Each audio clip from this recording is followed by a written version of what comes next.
Hello बच्चों।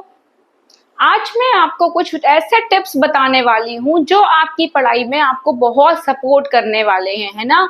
मतलब आपको बहुत ज्यादा हेल्प मिलने वाली है, क्योंकि मेरे पास भी जो बच्चे ट्यूशन आते हैं उनके भी हमेशा एक ही सवाल होता है कि मैम हम कैसे पढ़ें, हमें तो कुछ याद ही नहीं होता है। और जब एग्जाम आते हैं ना तो वो इतना घबरा जाते हैं कि उन्हें कुछ भी सच में याद नहीं होता है, और इतना हैक्टिक कर लेते हैं अपने आप को कि कभी कभी तो उनकी तबीयत भी खराब हो जाती है। और ये कभी कभी किसी बच्चों को ना मैथ्स का फोबिया होता है, कभी किसी बच्चों को साइंस का फोबिया होता है, तो कभी कभी तो सोशल का फोबिया होता है।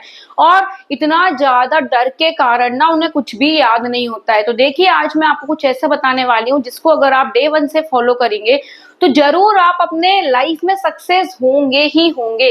आपको किस तरीके से पढ़ना है आइए जानते हैं। सबसे पहले अगर आपने कोई भी एक टॉपिक लिया है, मान लो मैंने 10th क्लास की बुक का साइंस का टॉपिक लिया है लाइट। कौन सा टॉपिक लिया है? लाइट। तो सबसे पहले आपको करना क्या है, लाइट की हम शुरुआत कैसे करें?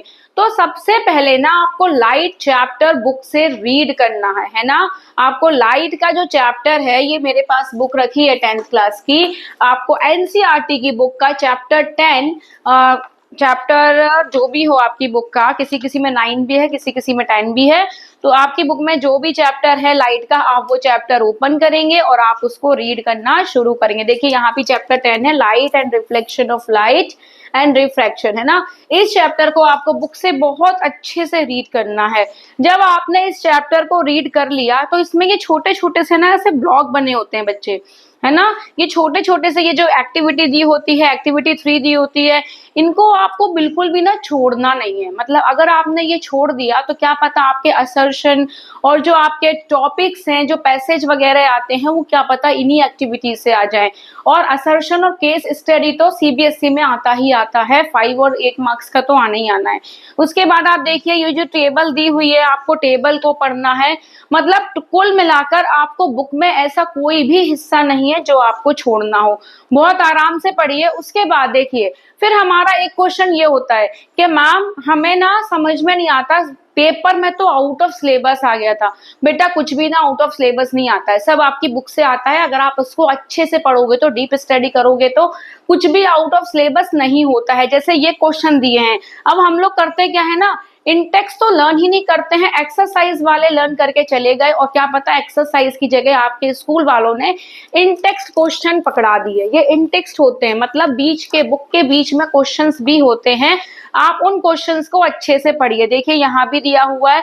और हमेशा न्यूमेरिकल्स पे फोकस करिए। जैसे कि न्यूमेरिकल्स आपको बैक एक्सरसाइज के तो करने ही है, साथ में आपको ये एग्जाम्पल्स भी लगाने हैं, और सेम एग्जाम्पल्स ना आपको मैथ्स में लगाना है।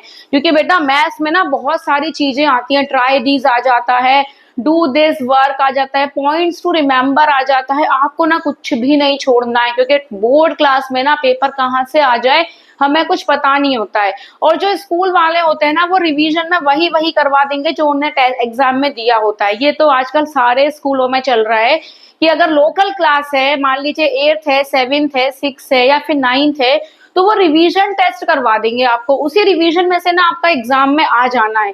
लेकिन हमें क्या होता है ना, उसी की आदत हो जाती है। ये मम्मा हमारे ना, मतलब टीचर ने रिवीजन करवा दिया, आप इसी को पूछ लो मैम, ये रिवीजन प्रैक्टिस करवा दो। तो इससे क्या होता है ना बच्चे, आप लोग ना उतने ही क्राइटेरिया में सेट हो जाते हो, आप आगे बढ़ने की कोशिश ही नहीं करते हो, क्योंकि आपको स्कूल वालों ने पहले ही दे दिया है कि बेटा ये रिवीजन 1 है, रिवीजन 2 है, रिवीजन 3, रिवीजन 4, 5 तक करवा दिया। वही वही एग्जाम में घुमा फिरा के ऊपर नीचे क्वेश्चन करके आ जाता है। ये बहुत चल रहा है आजकल, क्योंकि टीचर्स को ना अपना रिजल्ट अच्छा लेके आना होता है। और बच्चों को इन्हीं सब की आदत डलते डलते जब वो बोर्ड क्लास में आते हैं तो वो फिर इन्हीं चीजों के हैबिचुअल हो जाते हैं। अब बोर्ड क्लास में तो पेपर आपके स्कूल वाले बनाएंगे नहीं, है ना। बोर्ड क्लास में तो पेपर बाहर से आएगा। तो उसके लिए हमें सबसे इम्पोर्टेंट जो चीज होती है वो होती है बुक रीडिंग।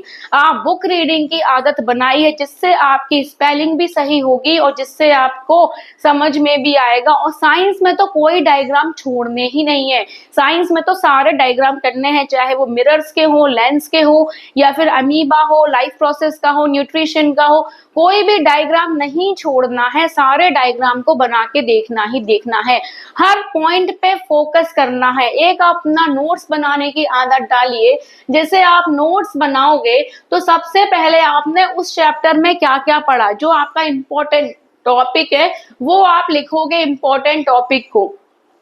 और हर 21 डेज में ना आपको वो टॉपिक रिवाइज करने हैं। ऐसा नहीं है कि हमने आज नोट्स बना के रखे हैं फिर हमने उनको 1 महीने बाद खोल के देखा तो बिल्कुल भूल जाएंगे। हर 21 डेज में जैसे आपको संडे टू संडे टाइम मिलता है या फिर आपको जैसा भी टाइम मिलता है, आप उनको रिवीजन करते रहिए, रिवीजन करते रहिए और प्रैक्टिस करिए, खूब प्रैक्टिस करिए और सारा देखिए आपको फटाफट ना लर्न हो जाएगा। आपको कुछ भी करने की जरूरत नहीं पड़ेगी, आपको तुरंत याद हो जाएगा, क्योंकि आपने जब अच्छे से बुक रीड किया है, आपको पता चल गया है कि इस चैप्टर में क्या स्टोरी है, तो आप उसे फिर लिख के आ सकते हो, बहुत अच्छे से लिख के आ सकते हो। उसके मीनिंग्स आपको समझ में आ जाएंगे, आपकी वोकैबुलरी अच्छी हो जाएगी, आपकी ग्रामर अच्छी हो जाएगी। जितनी हम कहानी रीड करते हैं, जो भी हम स्टोरी पढ़ते हैं बेटा, वो हमारे लिए बहुत इंपॉर्टेंट होती है, क्योंकि ना तो हमारी राइटिंग बहुत अच्छी होती है, किसी बच्चे की राइटिंग बहुत अच्छी है तो उसकी ग्रामेटिकल मिस्टेक बहुत होती है, किसी बच्चे की ग्रामेटिकल मिस्टेक बहुत होती है तो उसकी राइटिंग अच्छी नहीं होती है। तो लिख के देखिए, हर चीज को हम लिख के देखते हैं तो हमारी राइटिंग भी इम्प्रूव होती है, हमारी स्पीड भी इम्प्रूव होती है और हम आगे भी अच्छा करने की कोशिश करते हैं। जो भी हमने स्पेलिंग मिस्टेक करी है वो अवॉइड होती है, और स्पेलिंग मिस्टेक आपने कर तो दी है तो उसको आप सर्कल आउट करिए और उसको 10 टाइम्स लिख के देखिए। आगे चले, आगे करके अगर आप नेक्स्ट डे कभी भी उस चीज को लिखेंगे ना तो आपकी मिस्टेक बिल्कुल नहीं होगी। तो आज से ही ये नियम आप फॉलो करें, बुक की रीडिंग करना शुरू करें, चैप्टर को अच्छे से समझें, पढ़ें, उस चैप्टर में क्या दिया था, उसकी स्टोरी क्या थी, फिर अपने मन से खुद क्वेश्चंस अराइज करें कि यार इसकी स्टोरी क्या थी, अगर ये ऐसा हो जाएगा तो क्या होगा, अगर मैंने इसमें ये कर दिया तो क्या होगा। थोड़े से क्वेश्चंस ना खुद अराइज करेंगे तो आपको पढ़ने में बहुत मजा भी आने वाला है और आपको लर्न भी बहुत जल्दी होने वाला है। तो फॉलो दिस टिप्स और मुझे कमेंट करके आप बताइएगा कि आपको ये टिप्स कैसा लगा और आप लोगों ने फॉलो किया कि नहीं किया। तो आप आज से ही ये टिप्स अपनाएं और मुझे कमेंट करके जरूर बताएं।